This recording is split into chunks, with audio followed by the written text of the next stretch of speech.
ആശ്വാസം നേടാം. ഹൃത്തിനുള്ളിൽ ജീവൻ നൽകും വചനം, തിരുവചനം.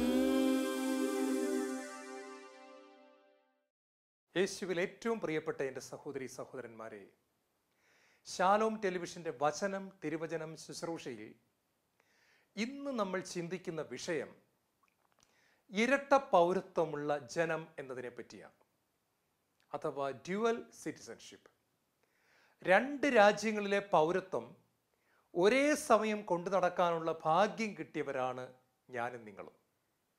കർത്താവിൻ്റെ വചനം ഇപ്രകാരം പറയുന്നു: നിങ്ങളുടെ പൗരത്വം സ്വർഗത്തിലാണ്.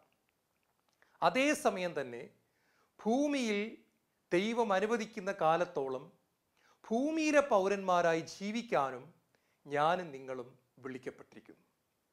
കർത്താവിൻ്റെ വചനം യോഹന്നാന്റെ സുവിശേഷം 17-ാം അധ്യായം 16-ാമത്തെ തിരുവചനം ഇങ്ങനെ പറയുന്നു: ഞാൻ ലോകത്തിൻ്റെതല്ലാത്തതുപോലെ അവരും ലോകത്തിൻ്റെതല്ല. ഇവിടെ പറഞ്ഞിരിക്കുന്ന അവരെന്ന് പറയുന്നത് യേശു ക്രിസ്തുവിനെ കർത്താവും രക്ഷിതാവുമായി സ്വീകരിച്ച് ജീവിതം ദൈവത്തിന് സമർപ്പിച്ച് മുന്നോട്ട് പോകുന്ന ഓരോ ദൈവ പൈതലിനെയും കുറിച്ച്, യേശുവിൻ്റെ രക്തത്താൽ കഴുകപ്പെട്ട് യേശുവിൻ്റെ ആത്മാവ് കൊണ്ട് നിറഞ്ഞ് യേശുവിൻ്റെ വചനത്താൽ നിറയപ്പെട്ട് യേശുവിൻ്റെ ഹിതപ്രകാരം മുന്നോട്ട് പോകുന്ന ഓരോ മകനെയും മകളെയും കുറിച്ച് സ്വർഗം പറയുന്ന കാര്യമാണിത്.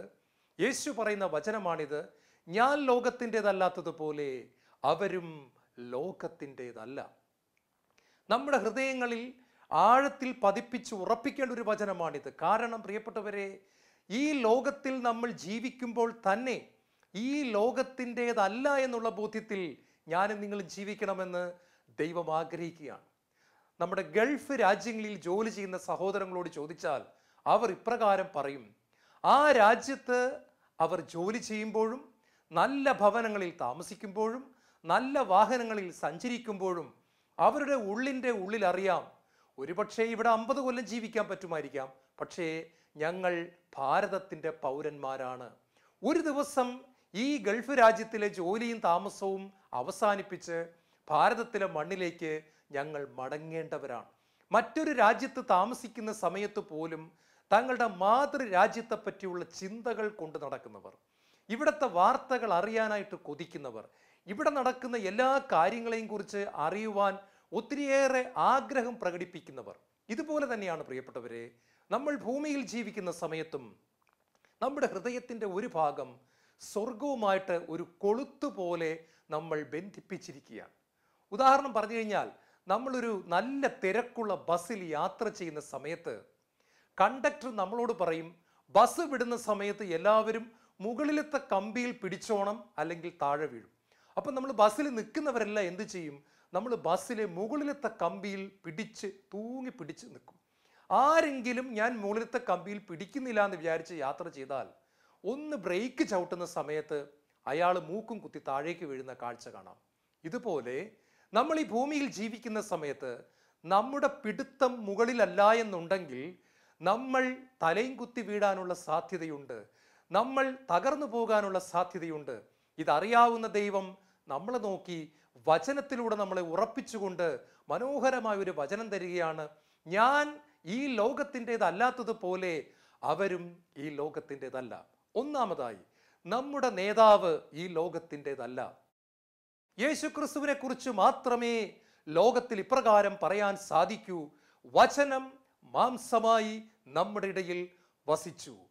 ഇതാ യോഹന്നാന്റെ സുവിശേഷം 1-ാം അധ്യായം അതിൻ്റെ 14-ാമത്തെ തിരുവചനത്തിൽ നമ്മൾ ഇങ്ങനെയാണ് കാണുന്നത്: വചനം മാംസമായി നമ്മുടെ ഇടയിൽ വസിച്ചു, അവൻ്റെ മഹത്വം നമ്മൾ ദർശിച്ചു, കൃപയും സത്യവും നിറഞ്ഞതും ഏകജാതൻ്റെതുമായ അവിടുത്തെ മഹത്വം. യേശുവിൽ ഏറ്റവും പ്രിയപ്പെട്ടവരെ, ദൈവം മനുഷ്യനായി നമ്മുടെ ഇടയിൽ കൂടി നടന്നത് യേശു ക്രിസ്തു മാത്രമാണ്. ഒരു പുരുഷന്റെ സ്പർശനമേൽക്കാതെ, ഒരു പുരുഷന്റെ ഇച്ഛയില്ലാതെ സ്വർഗത്തിൽ നിന്ന് ദൈവം ഇറങ്ങി വന്ന് ഒരു കന്യകയുടെ ഉദരത്തിൽ മാംസം ധരിച്ച് മനുഷ്യനായി മാറിയതാണ് യേശു ക്രിസ്തു. അതായത് നമ്മുടെ നേതാവ് ഈ ലോകത്തിൻ്റെതല്ല. യോഹന്നാന്റെ സുവിശേഷം 1-ാം അധ്യായം അതിൻ്റെ 10-ാമത്തെ വാക്യം ഇങ്ങനെയാണ് പറയുന്നത്: ലോകം അവനിലൂടെ സൃഷ്ടിക്കപ്പെട്ടു, എങ്കിലും ലോകം അവനെ അറിഞ്ഞില്ല. അവൻ തൻ്റെ ജനത്തിൻ്റെ അടുത്തേക്ക് വന്നു, എന്നാൽ അവർ അവനെ സ്വീകരിച്ചില്ല. ഈശോയിൽ ഏറ്റവും പ്രിയപ്പെട്ട എൻ്റെ സഹോദരങ്ങളെ, നമ്മുടെ നേതാവ് ഈ ലോകത്തിൻ്റെതല്ലാത്തതുപോലെ നമ്മളും ഈ ലോകത്തിൻ്റെതല്ല എന്ന് കർത്താവിൻ്റെ വചനം പറയുമ്പോൾ, നേതാവായ യേശു ക്രിസ്തു സ്വർഗത്തിൽ നിന്നും ഭൂമിയിലേക്ക് വന്നത് നമ്മെ രക്ഷിക്കാൻ വേണ്ടിയാണ് എന്ന് നമുക്കറിയാം. മാത്രമല്ല, ഭൂമിയിൽ ജീവിക്കുന്ന നമ്മെ ദൈവ മക്കളാക്കി മാറ്റുവാനും കൂടിയാണ് യേശു ക്രിസ്തു കടന്നു വന്നത്. തൻ്റെ വചനം കേട്ടിട്ടും തൻ്റെ പ്രസംഗം കേട്ടിട്ടും തൻ്റെ അത്ഭുതങ്ങൾ കണ്ടിട്ടും തന്നിലൂടെ വെളിപ്പെട്ട ദൈവത്തിൻ്റെ ശക്തിയെ കണ്ടിട്ടും തന്നെ പിശാചെന്നും ഭ്രാന്തനെന്നും വിളിച്ച് മാറി നിന്ന് പുച്ഛിച്ച ജനത്തെ നോക്കി യോഹന്നാന്റെ സുവിശേഷം 8-ാം അധ്യായത്തിൻ്റെ 23-ാമത്തെ വചനത്തിൽ യേശു പറഞ്ഞു, നിങ്ങൾ താഴെ നിന്നുള്ളവരാണ്, ഞാൻ മുകളിൽ നിന്നുള്ളവനാണ്. നിങ്ങൾ ഈ ലോകത്തിൻ്റെതാണ്, ഞാൻ ഈ ലോകത്തിൻ്റെതല്ല. ഈശോയിൽ ഏറ്റവും പ്രിയപ്പെട്ടവരെ, കർത്താവ് വളരെ വ്യക്തമായിട്ട് തന്നെ പറയുകയാണ്, നിങ്ങൾ താഴെ നിന്നുള്ളവരാണ്, ഞാൻ മുകളിൽ നിന്നുള്ളവനാണ്. നിങ്ങൾ ഈ ലോകത്തിൻ്റെതാണ്, ഞാൻ ഈ ലോകത്തിൻ്റെതല്ല. അങ്ങനെ ഈ ലോകത്തിൻ്റെതല്ലാത്ത യേശുവിനെ ലോകത്തിന് ഉൾക്കൊള്ളാൻ സാധിച്ചില്ല. ലോകം അവനെ ഭ്രാന്തനെന്ന് വിളിച്ചു, പിശാച് ബാധിതനെന്ന് വിളിച്ചു, സുബോധം നഷ്ടപ്പെട്ടവനെന്ന് വിളിച്ചു, അബ്നോർമൽ എന്ന് വിളിച്ചു, വിളിക്കാവുന്നതെല്ലാം വിളിച്ചു. തീർന്നില്ല. അതിദാരുണമായ കുരിശുമരണത്തിന് വിധിച്ചുകൊണ്ട് അവൻ്റെ മേൽ തുപ്പുകയും അടിക്കുകയും ചവിട്ടുകയും ചെയ്തു. ഒരു വലിയ കുറ്റവാളിയെപ്പോലെ 2 കുറ്റവാളികളുടെ നടുവിലായി അവനെ കുരിശിൽ തറച്ച് ഈ ലോകം കൊന്നു. അതിൻ്റെ പ്രധാനപ്പെട്ട കാരണം, ഈ ലോകത്തിൻ്റെതല്ലാത്ത യേശു ഈ ലോകത്തിലെ തെറ്റായ കാര്യങ്ങളെക്കുറിച്ച് യാതൊരു കോംപ്രമൈസും ഇല്ലാതെ തന്നെ തൻ്റെ വചനത്തിലൂടെ തെറ്റിനെ തെറ്റെന്ന് വിളിച്ചു, ശരിയെ ശരിയെന്ന് വിളിച്ചു, തിന്മയെ തിന്മയെന്ന് വിളിച്ചു, നന്മയെ നന്മയെന്ന് വിളിച്ചു. മനുഷ്യർ മാനസാന്തരപ്പെട്ട് മനസ്സ് തിരിഞ്ഞ് ദൈവ പൈതലായി തീരണമെന്ന് യേശു പഠിപ്പിച്ചു. അതേ പ്രിയപ്പെട്ടവരെ, നമ്മുടെ നേതാവ് ഈ ലോകത്തിൻ്റെ നേതാവല്ല, സ്വർഗത്ത് നിന്ന് ഭൂമിയിലേക്ക് വന്നൊരു നേതാവാണ് നമുക്കുള്ളത്. 2, നമ്മളും ഈ ലോകത്തിൻ്റെതല്ല. യേശു ക്രിസ്തുവിന് നമ്മുടെ ജീവിതം കൊടുക്കുന്ന അന്ന് വരെ, അല്ലെങ്കിൽ അതിന് തൊട്ട് മുമ്പുള്ള നിമിഷം വരെ നമ്മൾ ഈ ലോകത്തിൻ്റെതായിരുന്നു. അപ്പനിൽ നിന്നും അമ്മയിൽ നിന്നും ജനിച്ച നമ്മൾ മാംസത്തിൻ്റെ മക്കളായിരുന്നു, ജഡത്തിൻ്റെ മക്കളായിരുന്നു, ഈ ലോകത്തിൻ്റെ മക്കളായിരുന്നു. എന്നാൽ ഒരു ദിവസം നമുക്ക് മറ്റൊരു ജനനം സംഭവിക്കുന്നു. ഉന്നതത്തിൽ നിന്ന് നമുക്കൊരു ജനനം സംഭവിക്കുകയാണ്. നാം യേശു ക്രിസ്തുവിൻ്റെ വചനം കേട്ട് പരിശുദ്ധാത്മാവിൻ്റെ പ്രവർത്തനം നമ്മുടെ ഹൃദയത്തിൽ ഉണ്ടായപ്പോൾ, ഇതാ കർത്താവേ നിന്റെ ദാസൻ നിന്റെ ദാസി എന്ന് പറഞ്ഞുകൊണ്ട്, എനിക്ക് അവിടുത്തെ പുത്രനായ യേശുവിനെ വേണം എൻ്റെ ദൈവമേ, എനിക്ക് സ്വന്തമായിട്ട് രക്ഷപ്പെടാൻ പറ്റുകയില്ല കർത്താവേ, എനിക്ക് രക്ഷകനെ ആവശ്യമുണ്ട് ദൈവമേ എന്ന് പറഞ്ഞുകൊണ്ട് കുരിശിലേക്ക് നോക്കി പാപങ്ങളെ ഓർത്ത് പൊട്ടിക്കരഞ്ഞുകൊണ്ട് ഒരു കൊച്ചു കുഞ്ഞിനെ പോലെ അവൻ്റെ കുരിശിൽ കെട്ടിപ്പിടിച്ച് കിടന്ന് കരഞ്ഞ്, കർത്താവേ എനിക്ക് നിന്നെ വേണമെന്ന് പറഞ്ഞ ദിവസം, യേശുവേ നിന്റെ ഹൃദയം എനിക്കായി തുടിക്കുന്നുവെന്ന് ഞാൻ അറിയുന്നു, എൻ്റെ ഹൃദയവും നിനക്കായി തുടിക്കുന്നു, ഞാനത് തുറന്നു തരുന്നു കർത്താവേ. അങ്ങനെ യേശുവിന് നമ്മുടെ ജീവിതം നമ്മൾ തുറന്നു കൊടുത്ത ദിവസം നാം രക്ഷയുടെ അനുഭവത്തിലേക്ക് കടന്നു വന്നു. ഇതിനെപ്പറ്റി യോഹന്നാന്റെ സുവിശേഷം 1-ാം അധ്യായം അതിൻ്റെ 13-ാമത്തെ വചനം പറയുന്നത് ഇങ്ങനെയാണ്, അവർ ജനിച്ചത് രക്തത്തിൽ നിന്നോ ജഡിക അഭിലാഷത്തിൽ നിന്നോ പുരുഷന്റെ ഇച്ഛയിൽ നിന്നോ അല്ല, ദൈവത്തിൽ നിന്നത്രേ. പ്രിയപ്പെട്ട സഹോദരങ്ങളെ, ഇത് നമ്മൾ മനസ്സിലാക്കിയിരിക്കണം. 1 യോഹന്നാൻ 4:4 പറയുന്നു, നമ്മുടെ ഉള്ളിലുള്ളവൻ പുറമേ ഉള്ളവനേക്കാൾ വലിയവനാണ്. The one who is inside me is greater than the one who is outside. ആരാണ് എൻ്റെ ഉള്ളിലുള്ളവൻ? ദൈവത്തിൻ്റെ വചനം. ആരാണ് എൻ്റെ ഉള്ളിലുള്ളവൻ? ദൈവത്തിൻ്റെ പരിശുദ്ധാത്മാവ്. ആരാണ് എൻ്റെ ഉള്ളിലുള്ളവൻ? പിതാവ്, പുത്രൻ, പരിശുദ്ധാത്മാവായ ത്രിയേക ദൈവം, സത്യദൈവം, ആകാശത്തെയും ഭൂമിയും സൃഷ്ടിച്ച ദൈവം. 10,000 സൂര്യനേക്കാൾ പ്രകാശമുള്ള നയനങ്ങളോടുകൂടി നമ്മളെ നോക്കി സ്നേഹിച്ചു കൊണ്ടിരിക്കുന്ന നമ്മുടെ പൊന്നു പിതാവ്, സകലതിനെയും പരിപാലിക്കുന്ന ദൈവം, ഈ പ്രപഞ്ചത്തെ കൈവെള്ളയിൽ അമ്മാനമാടുന്ന ദൈവം, പക്ഷികൾക്കും കരയുന്ന കാക്കക്കുഞ്ഞിനും ആഹാരം കൊടുക്കുന്ന ദൈവം, കോടാനുകോടി നക്ഷത്രങ്ങളെ പേര് ചൊല്ലി വിളിക്കുന്ന ദൈവം, നമ്മുടെ തലയിലെ മുടിനാരഴയെ എണ്ണമിട്ട് കരുതി സ്നേഹിക്കുന്ന നമ്മുടെ ദൈവം. ഈ ദൈവം നമ്മുടെ ഉള്ളിൽ വന്നപ്പോൾ നമ്മളും ഈ ലോകത്തിൻ്റെതല്ലാതായി മാറി. ഈ ലോകത്തിൽ ജീവിക്കുന്ന സമയത്ത് തന്നെ നമ്മൾ സ്വർഗത്തിൻ്റെതായി തീരുകയാണ്. പ്രിയപ്പെട്ട സഹോദരങ്ങളെ, ഇതറിയാത്തത് കൊണ്ടാണ് ഒരുപാട് മനുഷ്യർ ഇന്നും ജഡികരായി ജീവിക്കുന്നത്, പരിശുദ്ധാത്മ നിറവില്ലാതെ ജീവിക്കുന്നത്, താൽക്കാലിക സുഖങ്ങൾക്ക് വേണ്ടി ജീവിക്കുന്നത്. ഒരിക്കലൊരു മനുഷ്യൻ കാട്ടിൽ പോയി. അദ്ദേഹത്തിൻ്റെ കൂടെ എന്താണെന്നറിയാൻ ഒരു കൂട്ടുകാരനും കൂടെ പോയി. അവർ ഒരു മരത്തിൻ്റെ മുകൾ ഭാഗം പരിശോധിക്കുമ്പോൾ മരത്തിൻ്റെ പൊത്തിൽ 2 കഴുകൻ്റെ മുട്ടകൾ അവർക്ക് കിട്ടി. രണ്ടുപേരും ഓരോന്ന് വെച്ചെടുത്തു. അത് രണ്ടുപേരും അവരുടെ വീടുകളിൽ കൊണ്ടുപോയി കോഴിമുട്ടയോടൊപ്പം അവർ അതിനെ വച്ചു. കോഴി അതിൻ്റെ പുറത്ത് അടയിരുന്നു, മുട്ട വിരിഞ്ഞു. പ്രിയപ്പെട്ടവരെ, ഒന്നാമത്തെ വ്യക്തിയുടെ വീട്ടിൽ വിരിഞ്ഞ മുട്ടയിൽ നിന്നും കഴുകൻ കുഞ്ഞ് പുറത്തു വന്നു. അത് കോഴിക്കുഞ്ഞുങ്ങളെപ്പോലെ തന്നെ പതുക്കെ പതുക്കെ ജീവിക്കാനായിട്ട് മുന്നോട്ട് പോകാനായിട്ട് ആരംഭിച്ചു. താഴെ കിടക്കുന്ന പുഴുക്കളെയും പ്രാണികളെയും ഒക്കെ തിന്ന് ജീവിക്കാൻ ആരംഭിച്ചു. കുറച്ച് വലുതായി കഴിഞ്ഞ് അതിൻ്റെ ചിറകുകൾ അല്പം ശക്തമായിട്ട് ചിറകുകൾ പുറത്തേക്ക് വരാൻ തുടങ്ങിയ ഒരു ദിവസം ആ കഴുകൻ കുഞ്ഞൊരു കാഴ്ച കണ്ടു. മുകളിലൂടെ കഴുകന്മാർ വട്ടമിട്ട് പറക്കുന്നു. ഇത് കണ്ട് അത്ഭുതത്തോടെ നോക്കി നിന്ന കഴുകൻ കുഞ്ഞിനെ നോക്കി തള്ളക്കോഴി വിളിച്ചു പറഞ്ഞു, എൻ്റെ പൊന്നു മോനെ, നീ മുകളിലേക്ക് നോക്കിക്കൊണ്ട് നിൽക്കല്ലേ, നമ്മുടെ ശത്രുക്കളാണ് മുകളിൽ കൂടി പറക്കുന്നത്, അതുകൊണ്ട് എത്രയും പെട്ടെന്ന് നമ്മുടെ കോഴിക്കൂട്ടിൻ്റെ അകത്തോട്ട് കയറി ഒളിച്ചിരുന്നോളാൻ പറഞ്ഞു. ഇത് കേട്ട കഴുകൻ കുഞ്ഞ് പേടിച്ച് മറ്റു കോഴിക്കുഞ്ഞുങ്ങളോടൊപ്പം ഇതാ കോഴിക്കൂട്ടിൻ്റെ അകത്ത് പോയി ഒളിച്ചിരിക്കുകയാണ്. പ്രിയപ്പെട്ടവരെ, എല്ലാ ദിവസവും ഇത് ആവർത്തിക്കുന്നു, അല്ലെങ്കിൽ എല്ലാ ആഴ്ചയിലും അല്ലെങ്കിൽ ഇടവിട്ട് ഇതേ സംഭവം ആവർത്തിക്കുന്നു.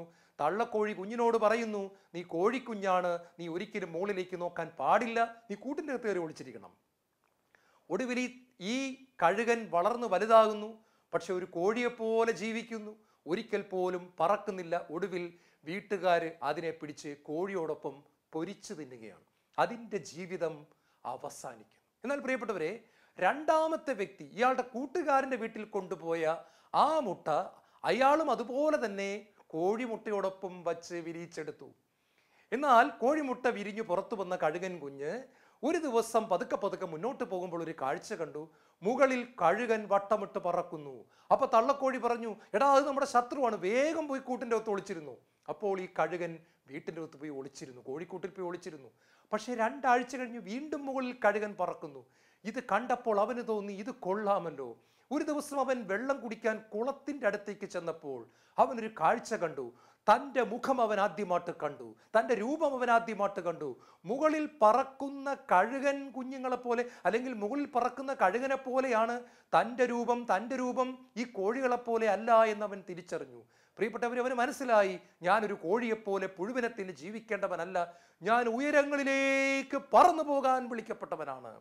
അന്നും തള്ളക്കോഴി പറഞ്ഞു, മോനെ, മുകളിൽ പറക്കുന്ന ശത്രുക്കളാണ്, കോഴിക്കുട്ടിപ്പോയി ഒളിച്ചിരുന്നോളാൻ പറഞ്ഞു. അന്ന് അവനത് അനുസരിച്ചില്ല. പകരം അവൻ ഒരു പാറയുടെ മുകളിൽ കയറി നിന്ന് ശക്തിയോടെ അവൻ്റെ ചിറകുകൾ വിരിക്കാൻ നോക്കി. ഒരല്പ ദൂരം പറന്നിട്ട് അവൻ മുഖമടിച്ച് താഴെ വീണു.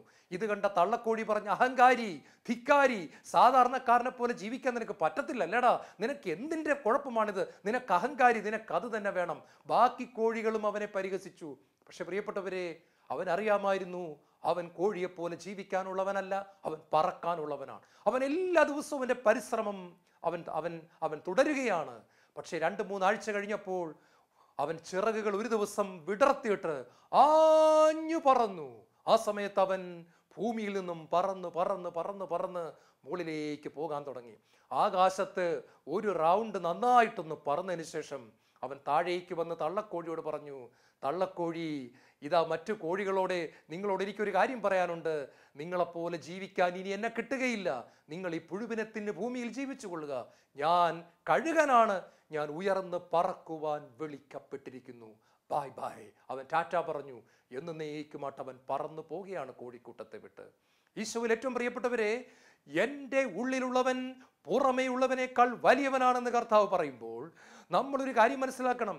ലൂക്കാ 10:19 അവിടെ നിന്ന് പറയുന്നു, പാമ്പുകളുടെയും തേളുകളുടെയും ശത്രുവിൻ്റെ സകല ശക്തിയുടെ മേൽ ചവിട്ടി നടക്കാൻ ഞാൻ നിങ്ങൾക്ക് അധികാരം തരുന്നു, ഒന്നും നിങ്ങളെ ഉപദ്രവിക്കുകയില്ല എന്ന് പറയുമ്പോൾ നമ്മൾ മനസ്സിലാക്കണം, നമ്മൾ ഈ ലോകത്തിൻ്റെതല്ല, നമ്മൾ സ്വർഗത്തിൻ്റെ സ്വന്തമായതുകൊണ്ടാണ് ഈ ലോകത്തിലുള്ള അന്ധകാര ശക്തികൾക്ക് നമ്മളെ തൊടുവാൻ പറ്റാത്തത്. പക്ഷേ തിരിച്ചറിയണമെങ്കിൽ നമുക്ക് ഈ ബോധ്യമുണ്ടായിരിക്കണം, ഞാൻ ആരാണ് എന്ന തിരിച്ചറിവ്, ഞാൻ എവിടെ നിന്ന് ജനിച്ചവനാണെന്ന തിരിച്ചറിവ്, എൻ്റെ ഉള്ളിൽ വസിക്കുന്നത് ആരാണ് എന്ന തിരിച്ചറിവ് എനിക്കുണ്ടായിരിക്കണം. പ്രിയപ്പെട്ട സഹോദരങ്ങളെ, നമ്മുടെ നേതാവായ യേശുവിനെ പോലെ നമ്മളും ഈ ലോകത്തിൻ്റെതല്ല എന്ന് തിരിച്ചറിയുമ്പോഴാണ് മറ്റു മനുഷ്യർ ഒരുപാട് വിലയുള്ളതായി കരുതുന്ന പലതിനെയും ഉച്ഛിഷ്ടം പോലെ കരുതാൻ നമ്മെ കൊണ്ട് സാധിക്കുന്നത്.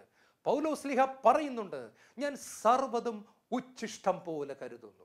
ഈ ലോകത്തിലെ മനുഷ്യർ ഒരുപാട് വിലയുള്ളതെന്നും മൂല്യമുള്ളതെന്നും കരുതുന്ന സകലതിനെയും ഞാൻ ചപ്പ് ചവറ് പോലെ എണ്ണുന്നു, എൻ്റെ എച്ചിൽ പോലെ എണ്ണുന്നു, എൻ്റെ ഉച്ഛിഷ്ടം പോലെ എണ്ണുന്നു. എൻ്റെ കർത്താവായ യേശു ക്രിസ്തുവിനെ പറ്റിയുള്ള ജ്ഞാനം കൂടുതൽ വിലയുള്ളതാകിയാൽ സകലതും ഞാൻ നഷ്ടപ്പെടുത്തുന്നു, ഉച്ഛിഷ്ടം പോലെ കരുതുന്നു. പ്രിയപ്പെട്ടവരെ, ഇന്ന് ഒരുപാട് ധ്യാനങ്ങൾ കൂടിയിട്ടും ഒരുപാട് മനുഷ്യർക്ക് പറന്നു പൊങ്ങാൻ സാധിക്കാത്തത് അവർ കോഴികളെ പോലെ പുഴുവിനെ തിന്ന് ജീവിക്കാൻ കൊതിക്കുന്നത് കൊണ്ടാണ്.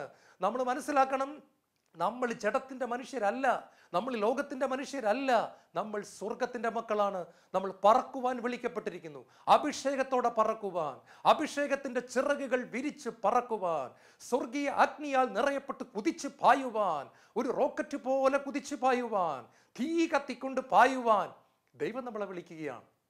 ഇത് നമ്മൾ തിരിച്ചറിയണം. 3, ദൈവത്തിൻ്റെ രാജ്യവും ലോകത്തിൻ്റെ രാജ്യവും തമ്മിൽ ശത്രുതയിലാണ്. അതുകൊണ്ട് യേശു ക്രിസ്തുവിന് ജീവിതം സമർപ്പിച്ച് യേശുവേ എൻ്റെ കർത്താവേ എന്ന് വിളിക്കുന്ന വ്യക്തികൾ ലോകത്തോട് അനുരൂപപ്പെട്ട് ലോകത്തെ കെട്ടിപ്പിടിച്ച് ലോകത്തിൻ്റെ മറ്റ് മനുഷ്യർ കാണുന്നതെല്ലാം കണ്ടുകൊണ്ട് ലോകത്തിൻ്റെ മറ്റ് മനുഷ്യർ ചെയ്യുന്നതെല്ലാം ചെയ്തുകൊണ്ട് കൂട്ടത്തിൽ യേശുവേ സ്തോത്രം, യേശുവേ നന്ദി എന്ന് പറയും. കൂട്ടത്തിൽ പള്ളിയിൽ പോയി ഞായറാഴ്ച കുർബാന ചെയ്യുകയും തിങ്കളാഴ്ച മുതൽ ശനിയാഴ്ച വരെയുള്ള ദിവസങ്ങളിൽ വേണമെങ്കിൽ എല്ലാ ദിവസവും രാവിലെ കുർബാനയ്ക്ക് പോവുകയും ഭക്തിയോടെ തന്നെ കൈകൂപ്പി ഇന്ന് ബലിയിൽ പങ്കെടുക്കുകയും പുറത്തിറങ്ങിയാൽ ഉടൻ തന്നെ നമ്മൾ ലോകത്ത് കെട്ടിപ്പിടിക്കുകയും ചെയ്യുന്ന വ്യക്തിയാണെങ്കിൽ ദൈവത്തിന് നമ്മളോടൊരു കാര്യം പറയാനുണ്ട്. യാക്കോബിന്റെ ലേഖനം 4-ാം അധ്യായം 4-ാമത്തെ തിരുവചനം പറയുന്നു, ലോകത്തോടുള്ള മൈത്രി ദൈവത്തോടുള്ള ശത്രുതയാണെന്ന് നിങ്ങൾ അറിയുന്നില്ലേ? Friendship with the world is enmity to God.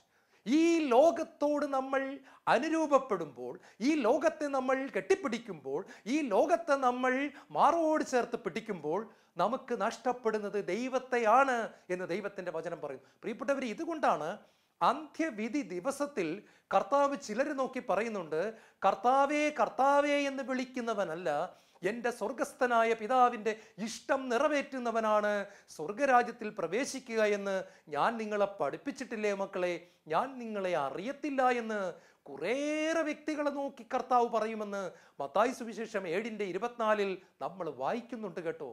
നമ്മൾ വളരെ ഗൗരവത്തോടെ എടുക്കേണ്ട ഒരു വചനമാണിത്. കാരണം യേശുവേ എന്നും കർത്താവേ എന്നും അബ്ബാ പിതാവേ എന്നും ഒക്കെ വിളിച്ചുകൊണ്ട് 2 കൈകൊണ്ട് ലോകത്തെ കെട്ടിപ്പിടിച്ച് ലോകം തരുന്ന സകല പാപസുഖങ്ങളും അനുഭവിച്ചുകൊണ്ട് ലോകത്തിൻ്റെ മുഴുവൻ ആനന്ദങ്ങളിലും മുഴുകിക്കൊണ്ട് ദൈവമേ എന്ന് വിളിച്ചു കഴിഞ്ഞാൽ നമ്മൾ ദൈവത്തിൻ്റെ സ്വന്തമാകുകയില്ല എന്ന് കർത്താവ് പറയുകയാണ്.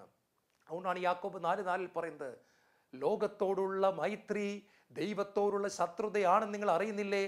ലോകത്തിൻ്റെ മിത്രമാകാൻ ആഗ്രഹിക്കുന്നവൻ തന്നെ തന്നെ ദൈവത്തിൻ്റെ ശത്രുവാക്കുന്നു. നമുക്ക് ദൈവത്തിൻ്റെ ശത്രുവാകണോ? ഒരിക്കലും പാടില്ല.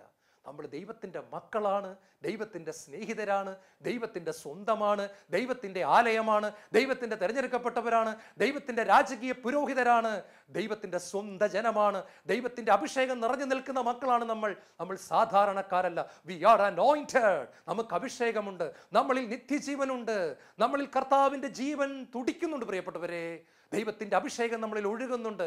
ഒരു നദി പോലെ അത് ഒഴുകിക്കൊണ്ടിരിക്കുകയാണ്. നമ്മൾ ദൈവത്തിൻ്റെ സ്വന്തമാണ്. ഈ ലോകം എന്നും ദൈവത്തിനെതിരാണ്. അതുകൊണ്ട് ഈ ലോകത്തിലെ വസ്തുക്കളെ നമ്മൾ ഉപയോഗിച്ചു കൊള്ളുക. ഈ ലോകത്തിലെ കാര്യങ്ങൾ നമുക്ക് വേണ്ടി തന്നെ ദൈവം തന്നതാണ്. പക്ഷേ ലോകത്തെ നമ്മൾ സ്നേഹിക്കാൻ പാടില്ല. ലോകത്തിലെ ജനങ്ങളെ നമ്മൾ സ്നേഹിക്കണം, അവർക്ക് വേണ്ടി നമ്മൾ പ്രാർത്ഥിക്കണം, അവർക്ക് ഈശോയെ കൊടുക്കണം, അവർക്ക് വേണ്ടി കണ്ണുനീരോടെ പ്രാർത്ഥിക്കണം. പക്ഷേ ലോകമെന്ന് പറയുന്ന വ്യവസ്ഥിതിയെ, ലോകമെന്ന് പറയുന്ന സിസ്റ്റത്തെ നമ്മൾ വെറുക്കണം. കാരണം എന്താണെന്നറിയാമോ? എന്നും ദൈവത്തിനെതിരായി പ്രവർത്തിക്കുന്ന ഒരു സിസ്റ്റമാണ് ലോകം. ദൈവം എന്തിനെല്ലാം പരിശുദ്ധമാണ് എന്ന് പറഞ്ഞിട്ടുണ്ടോ അതിനെയെല്ലാം പരിശുദ്ധമല്ല എന്ന് പറയുന്നതാണ് ലോകം. എന്തിൽ നിന്നെല്ലാം മാറി നിൽക്കണമെന്ന് പറയുന്നു അതെല്ലാം കെട്ടിപ്പിടിക്കുന്നതാണ് ലോകം. ദൈവത്തിൻ്റെ വചനത്തെ പുച്ഛിച്ചു തള്ളുകയും ദൈവത്തിൻ്റെ പരിശുദ്ധിയുടെ നേരെ കൊഞ്ഞണം കുത്തി കാണിക്കുകയും ചെയ്യുന്ന ഒരു സിസ്റ്റമാണ് ലോകം. ദൈവത്തിൻ്റെ വചനം കുപ്പത്തൊട്ടിയിൽ പറയാൻ പറയുന്ന ഒരു സിസ്റ്റമാണ് ലോകം. ഇതൊന്നും ഞങ്ങൾക്ക് വേണ്ട എന്ന് പറയുന്ന ഒരു വ്യവസ്ഥിതിയാണ് ലോകം. ദൈവത്തിനെതിരെ പുറംതിരിഞ്ഞു നിൽക്കുന്ന ഒരു വ്യവസ്ഥിതിയാണ് ലോകം. അതുകൊണ്ടാണ് 1 യോഹന്നാൻ 2-ാം അധ്യായം 15-ാം വാക്യം പറയുന്നത്, ലോകത്തെയോ ലോകത്തിലുള്ള വസ്തുക്കളെയോ നിങ്ങൾ സ്നേഹിക്കരുത്. ലോകത്തെ സ്നേഹിക്കുന്നവനിൽ പിതാവിൻ്റെ സ്നേഹം വസിക്കുന്നില്ല. ജഡത്തിന്റെ ദുരാശ, കണ്ണുകളുടെ ദുരാശ, ജീവിതത്തിന്റെ അഹന്ത, ഇങ്ങനെ ലോകത്തിലുള്ളതൊന്നും പിതാവിൻ്റെതല്ല. ലോകവും അതിൻ്റെ മോഹങ്ങളും കടന്നു പോകുന്നു. ദൈവത്തിന്റെ ഇഷ്ടം നിറവേറ്റുന്നവനാകട്ടെ എന്നേക്കും നിലനിൽക്കുന്നു.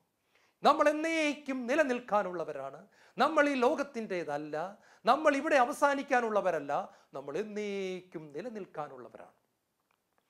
അടുത്തതായിട്ട് നമ്മൾ ചിന്തിക്കുന്നത്, ഇങ്ങനെ ലോകത്തെ സ്നേഹിക്കരുത് എന്ന് പറഞ്ഞിട്ടും ദൈവം എന്തിനു വേണ്ടിയിട്ടാണ് നമ്മളെ ലോകത്തിലാക്കിയിരിക്കുന്നത്? പ്രിയപ്പെട്ടവരെ, സത്യത്തിൽ യേശുക്രിസ്തു ഹൃദയത്തിൽ വന്നാൽ ഉടൻ തന്നെ ഒരു വ്യക്തി മരിക്കുന്നതാണ് നല്ലത്. കാരണം ഉടനെ ആ വ്യക്തിക്ക് സ്വർഗത്ത് പോയി മഹത്വത്തിൽ ജീവിക്കാം. പക്ഷെ അങ്ങനെയല്ല സംഭവിക്കുന്നത്. യേശു ഇവിടെ പ്രാർത്ഥിക്കുന്നുണ്ട്. യോഹന്നാന്റെ സുവിശേഷം 17-ാം അധ്യായം 15-ാമത്തെ വാക്യത്തിൽ യേശു പ്രാർത്ഥിക്കുന്നുണ്ട്, ലോകത്തിൽ നിന്നവരെ എടുക്കണമെന്നല്ല പിതാവേ, പ്രത്യുത ദുഷ്ടനിൽ നിന്നവരെ കാത്തുകൊള്ളണമേ എന്നാണ് ഞാൻ പ്രാർത്ഥിക്കുന്നത്. എൻ്റെ മക്കളെ ലോകത്തിൽ നിന്ന് ഉടനെ എടുത്തു കളയരുതേ, ദുഷ്ടനിൽ നിന്നവരെ കാത്തുകൊള്ളണമെന്നാണ് ഞാൻ പ്രാർത്ഥിക്കുന്നത്. കാരണം യേശുവിൻ്റെ ആത്മാവ് നിറഞ്ഞ വ്യക്തികൾ ലോകത്തിൻ്റെ പ്രകാശമാണ്, ഭൂമിയുടെ ഉപ്പാണ്. യേശുവിൻ്റെ ആത്മാവ് നിറഞ്ഞ വ്യക്തികൾ ഇല്ല എങ്കിൽ ഈ ഭൂലോകത്തിൽ നന്മ എന്താണെന്ന് പറഞ്ഞു കൊടുക്കാൻ ആരുമില്ല. പ്രിയപ്പെട്ട സഹോദരങ്ങളെ, അബോർഷൻ തെറ്റാണ് എന്ന് പ്രസംഗിക്കാൻ ഇന്നൊരു കത്തോലിക്ക സഭ മാത്രമേ ഉള്ളൂ എന്ന് കാണുമ്പോൾ നമ്മൾ അത്ഭുതപ്പെട്ടു പോകുകയാണ്. കത്തോലിക്ക സഭ ലോകത്തിൻ്റെ മുഴുവൻ എതിർപ്പും വാങ്ങിച്ചു കൂട്ടുന്ന ഒരു കാര്യമാണ്.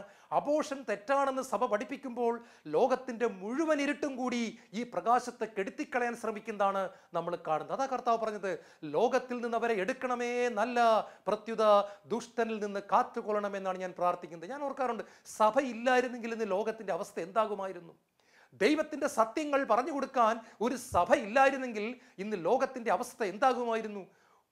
കൂരിരുട്ടിൽ, കൊടിയ പാപത്തിൽ, മ്ലേച്ഛതയിൽ, മാരക പാപത്തിൽ ഈ ഭൂമി പണ്ടേ മുങ്ങിപ്പോകുമായിരുന്നു. പ്രിയപ്പെട്ടവരെ, അത് സംഭവിക്കാതിരിക്കാൻ കൂരിരുട്ടിനെ കീറിമുറിക്കുന്ന ദീപമായി, അന്ധകാരത്തെ കീറിമുറിക്കുന്ന പ്രകാശമായി ഞാനും നിങ്ങളും ഈ ഭൂമിയിൽ ഉണ്ടാകണമെന്ന് യേശു പ്രാർത്ഥിച്ചു. അതുകൊണ്ടാണ് ഈ ലോകം നമുക്കെതിരായിട്ട് പോലും നമ്മളെ ലോകത്തിലാക്കുവാൻ കർത്താവ് മനസ്സ് കാണിച്ചിരിക്കുന്നത്.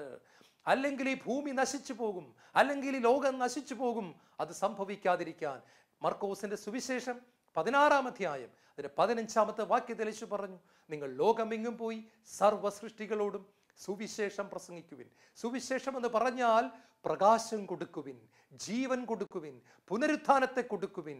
ചീഞ്ഞളിഞ്ഞിരിക്കുന്ന അവസ്ഥയെ മനോഹരമായ അവസ്ഥയിലേക്ക് കൊണ്ടുവരുവാൻ യേശുവെന്ന സ്വർഗത്തിൻ്റെ സമ്മാനത്തെ കൊടുക്കാൻ പറഞ്ഞിട്ടാണ് നമ്മളെ ദൈവം ഈ ഭൂമിയിലാക്കിയിരിക്കുന്നത്. മറ്റൊരു കാര്യം കൂടിയുണ്ട്.